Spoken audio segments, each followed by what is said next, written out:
শাড়ি পরানো চলছে, শাড়ি পরানো না তো যাতে যুদ্ধ করা। কালকে এই শাড়িটা কিনে আনা হয়েছে। তো কোনটা উল্টো কোনটা সোজা গো? এটা উল্টো। ঠিক আছে না এটা? দেখি, হ্যাঁ হ্যাঁ এটাই করে দাও। যেটাই করে দাও। আমার দিকে তাকাও, ওরম পরে করিস। দাঁড়া, চুপ করে দাঁড়াবি কিন্তু, না কিন্তু বাজে লাগবে।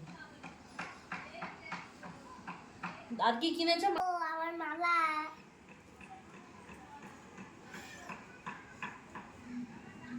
দাঁতো তারি বিপরীত যেত সরস্বতী পুজোতে যেতেই হলো না। তাই দাঁড়া, ওর থেকে নিচে করছে। দাঁড়া রে দাঁড়া, উফ কি হাত, দাঁড়া গে পড়াবো না কিন্তু এরকম করলে। বেশি না, বেশি পাকা তুমি। হ্যাঁ রোজ ব্যাস ঠিক আছে, শুধু সাইডে থাক, এই সামনের দিকে স্যার ঠিক আছে। এবার তাক আমার দিকে। আবার মা ওরকম করে না মা।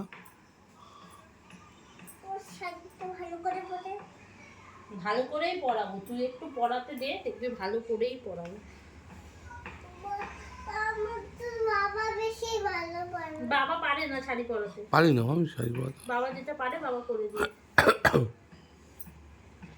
দেখি দেখি তাকাও তা। ঘোরো ঘোরো, মায়ের দিকে ঘোরো, মায়ের দিকে ঘোরো, এদিকে না এদিকে ঘোরো ঘোরো। শাড়িটা ভালোভাবে পরিয়ে দিই, নাহলে লোকে দাঁড়া। চোখে নসে নাই কোথায় বাবা ঠিক দাদা। ফাইনালি মেয়েকে শাড়ি পরানো হচ্ছে। সকাল থেকে প্রায় আধ ঘন্টার বেশি লেগে গেছে ওকে শাড়ি পরাতে। ও শাড়ি পরানো আর হচ্ছে না। বাচ্চাদের শাড়ি পরাতে যে কি ঝক্কি, বাপ রে।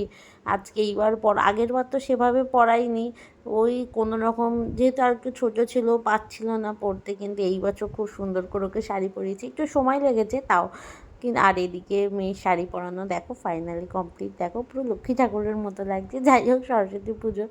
আর ওকে এবার একটু চুলটা শুকিয়ে নিচ্ছি, তার কারণ হচ্ছে চুলটা রোদ্দুর ছিল না, ভেজা চুল, তো সেই কারণে।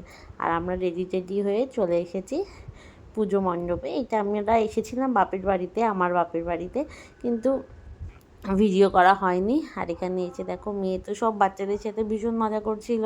সব বাচ্চারা শাড়ি পরে চলে এসেছিলো, ছোটো ছোটো সরস্বতীর মতো হলুদ রঙের শাড়ি পরেছে প্রত্যেকে, ভীষণ সুন্দর লাগছিলো দেখতে। আর এখানে যা হয় একসাথে অনেকগুলো বাচ্চা থাকলে। আর মেয়ের এই শাড়ির কুচি ধরে হাতটা দেখে আমার ভীষণই হাসি পাচ্ছিলো, যদি ওর হাফ শাড়ি খুলেই গেছিলো।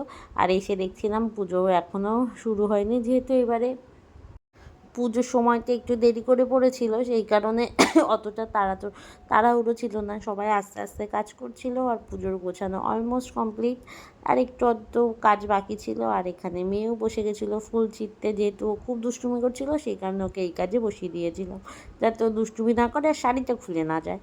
আর দেখো এবার একটু পরেই পুজো শুরু হয়ে যাবে, কিন্তু তারপরে আমি আর ভিডিও করতে পারিনি, কারণ অঞ্জলি ছিল। আর দেখো এখানে ওয়েদারটা কী সুন্দর, আজকের ওয়েদারটা একদম রোদ্দুর নেই, কেমন মেঘলা মেঘলাই। রোদ্দুর উঠলে একটু মনটাও ভালো লাগে আমার। যাই হোক, অঞ্জলি দেওয়া হয়ে গেছিলো, আমরা বাড়িও চলে গেছিলাম। তারপরে আর আমি একদমই ভিডিও করতে পারিনি। আর এখানে সন্ধেবেলায় এখানে এসে দেখছিলাম একটু নাচানাচি হচ্ছে, তাই ভাবলাম একটু ভিডিও করে নিই। অনেকক্ষণ নাচানাচি দেখার পর আমি বাড়ি চলে গেছিলাম। যাই হোক, আজকের ভিডিওটা এইটুকু। ভালো লাগলে লাইক, কমেন্ট, শেয়ার করে দেবেন। Thank you.